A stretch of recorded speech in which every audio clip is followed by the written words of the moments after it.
Srinivas, over to you.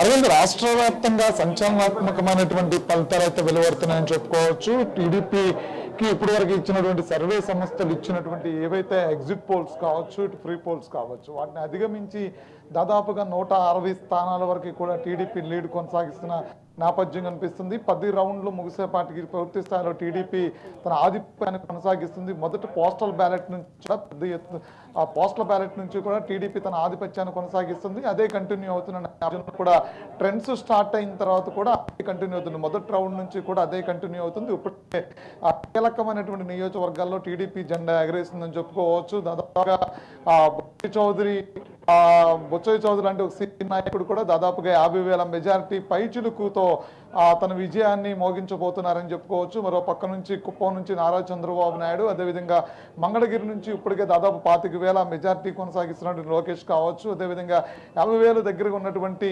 కూటమి Janasena party అధ్యక్షులు పవన్ కళ్యాణ్ కావచ్చు, వీళ్ళందరూ కూడా పెద్ద ఎత్తున భారీ మెజారిటీల వైపుగా కొనసాగుతున్న పరిస్థితి ఉంది. అయితే ఊహించిన దానికంటే ఎక్కువ ఫలితాలు వెలువడుతున్న నేపథ్యంలో టీడీపీ శ్రేణుల్లో ఆనందోత్సాహాలు కొనసాగుతున్నాయని చెప్పుకోవచ్చు. ఉదయం నుంచి కూడా టీడీపీ కేంద్ర కార్యాలయం వద్ద పెద్ద ఎత్తున కార్యకర్తలు చేరుకుంటున్నారు. మహిళలు చిన్నపిల్లలతో పాటు పెద్ద ఎత్తున కార్యకర్తలు కూడా చేరుకుని వాళ్ళ ఒక విజయ ఆనందం ఏదైతే ఉందో దాన్ని పంచుకుంటున్నటువంటి నేపథ్యం చూస్తూ ఉన్నాము.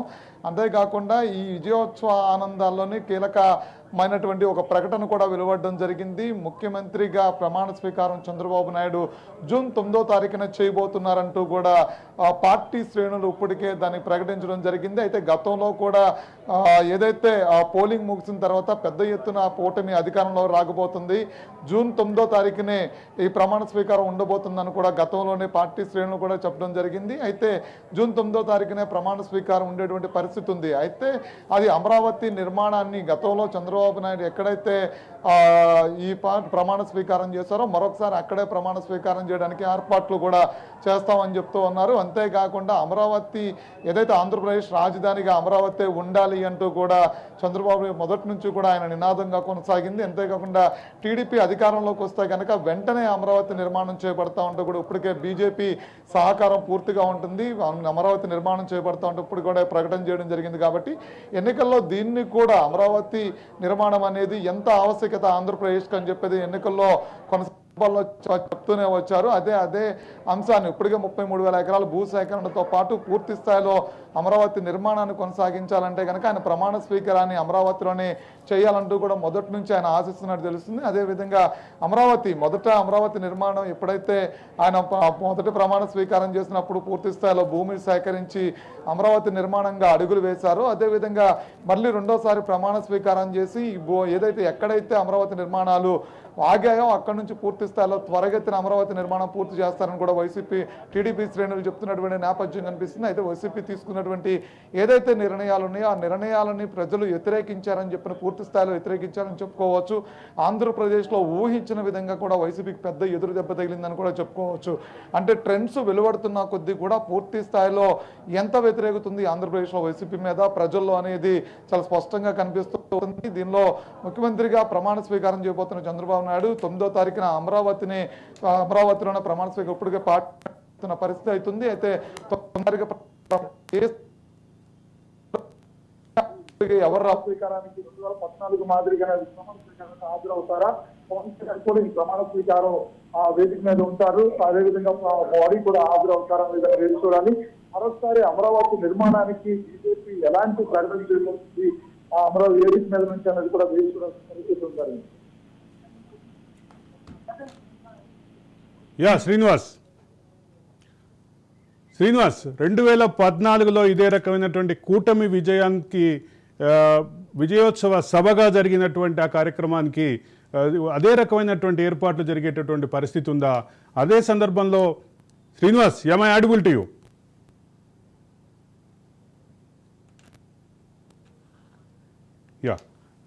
ఇక మించి ఈసారి ఉండేటువంటి పరిస్థితి 14లో మనం చూసినట్లయితే అప్పుడు కూటమిగా ఉన్నటువంటి అంటే అప్పుడు ఆ బీజేపీ టీడీపీ కలిసి పోటీ చేసినటువంటి నేపథ్యం చూసాము. అయితే అప్పుడు ఇద్దరు పోటీ చేస్తారు. దానికి జనసేన పరోక్షంగా పవన్ కళ్యాణ్ అప్పుడు పోటీ చేయకపోవడం, ఆయన పూర్తి స్థాయిలో టీడీపీకి బీజేపీకి మద్దతు పలకటం.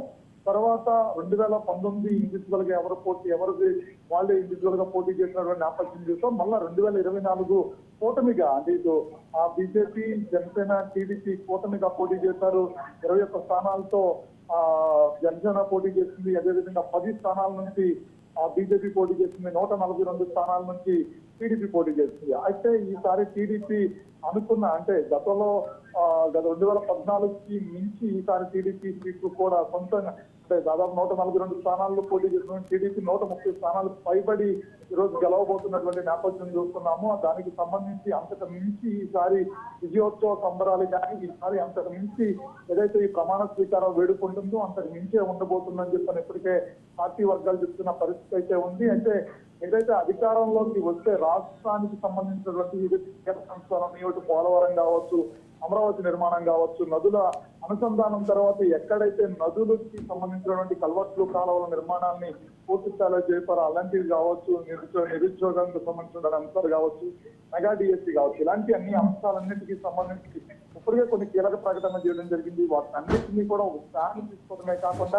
త్వరగతిన వాటిని పూర్తి చేయాలి అంటే కనుక ప్రజలు ఇచ్చినటువంటి ఏదైతే ఈ విజయోత్సవం ఉందో, ఈ గెలుపు అవకాశం ఏదైతే ఉందో దాన్ని పూర్తి స్థాయిలో సద్వినియోగం చేసుకోవడమే కాకుండా రానున్నటువంటి రోజుల్లో కూడా ఇదే పొరబడి కొనసాగాలి అన్న రాష్ట్ర ప్రజలు టీడీపీ వైపు పూర్తి స్థాయిలో మళ్ళా ఇలాంటి మెజార్టీలతో మళ్ళా 2029 చంద్రబాబు వైపు ప్రజలు కూడా టీడీపీని అధికారంలో తీసుకోవడం ప్రజలు ఆలోచించాలన్నా సరే ఏదైతే ఈ కమిట్మెంట్స్ ఇస్తారో ఆ కమిట్మెంట్ త్వరగతిన పూర్తి చేయడానికి దానికి సంబంధించినటువంటి ప్రణాళిక పద్ధతిగా ముందుకెళ్తున్నారని చెప్పుకోవచ్చు. దానికి సంబంధించి మొదటి నుంచి కూడా కూటమికి ఏర్పడడం గల మొదటి కారణాలు కూడా ఇదే అని చెప్తున్నారు. రాష్ట్ర భవిష్యత్తుని దృష్టిలో పెట్టుకుని కూటమిగా వెళ్తున్నాము, ఇక్కడ హెచ్చు తగ్గులు లేవని చెప్పని మొదటి నుంచి నాయకులు, పార్టీకి సంబంధించిన నాయకులు కూడా చెప్తున్న పరిస్థితి ఉంది. పోటీ చేసినటువంటి అభ్యర్థులు ఎవరైతే ఉన్నారో, మొదటి కూటమిలో పోటీ చేసిన అభ్యర్థులు ఎవరైతే ఉన్నారో వాళ్ళు కూడా ఒకటే నినాదంతో కూడా ఈ ఎన్నికల్లో ముందుకెళ్లారు. అదే నినాదాన్ని కంటిన్యూ చేసేటువంటి పరిస్థితి కూడా ఉంటుంది. యా శ్రీనివాస్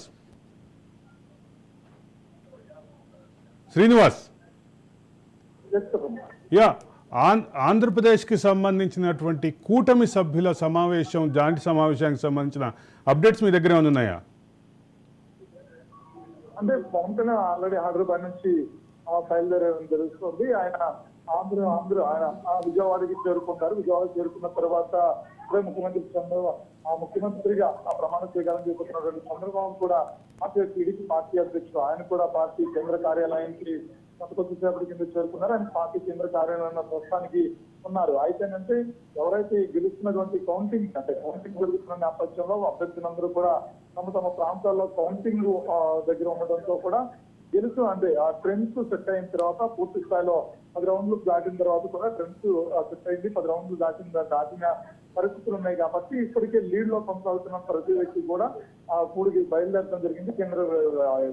మంగళగిరి కేంద్ర కార్యాలయానికి బయలుదేరడం జరిగింది. ఒక్కొక్కరుగా వస్తుందంటే చంద్రబాబు నాయుడుతో కలవటమే కాకుండా ఆయన నిర్వహించేటువంటి ఏదైతే ఈ సమావేశం ఉందో నిర్దేశం ఉందో దానిలో పాల్గొంటారని చెప్పుకోవచ్చు. పవన్ కళ్యాణ్ కూడా ఇప్పుడు మంగళగిరికి చేరుకుంటారు. మంగళగిరి చేరుకున్న తర్వాత ఆయన కూడా చంద్రబాబు కలిసేటువంటి అవకాశం ఉంది. అదేవిధంగా పురంధరేశ్వరి కూడా కేంద్ర కార్యాలయానికి చేరుకునేటువంటి అవకాశం ఉంది. ముగ్గురు సమావేశం తర్వాత రానున్న తర్వాత పరిస్థితులు అంటే పూర్తి స్థాయిలో అధిక మెజార్టీ ప్రజలు ఇచ్చారు కాబట్టి ఆంధ్రప్రదేశ్ ప్రజలకి ఇచ్చినటువంటి కమిట్మెంట్ ప్రకారం ముందుకెళ్లేటువంటి ఆలోచన, అలాంటి ప్రణాళికలు మనం ఏదైతే ప్రజలకు ఇచ్చినటువంటి హామీలు ఉన్నాయో ఏదైతే కమిట్మెంట్ ఉందో ఆ కమిట్మెంట్ ప్రకారం ముందుకెళ్లాలనే అంశం కావచ్చు, చాలా రోజుల క్యాబినెట్ విస్తరణకు సంబంధించిన విషయాలు కావచ్చు, అమరావతి నిర్మాణ విషయాలు కావచ్చు, ఇచ్చినటువంటి అంటే అంతేకాకుండా గెలిచినటువంటి అభ్యర్థులు ప్రజల ఆశీర్వాదంతో మరొకసారి అధికారంలోకి వస్తారు కాబట్టి ప్రతి ఒక్క అంశంలో చాలా క్లియర్ గా ఉండాలనే అంశం చంద్రబాబు నాయుడు మొదటి నుంచి కూడా చాలా క్లియర్ గా ఉండేటువంటి వ్యక్తి. ప్రతి విషయంలో కూడా చాలా క్లియర్ గా ఉంటారు, చాలా స్పష్టంగా ప్రజలకు హామీ ఇస్తారు, అదే కంటిన్యూ చేస్తారు. కాబట్టి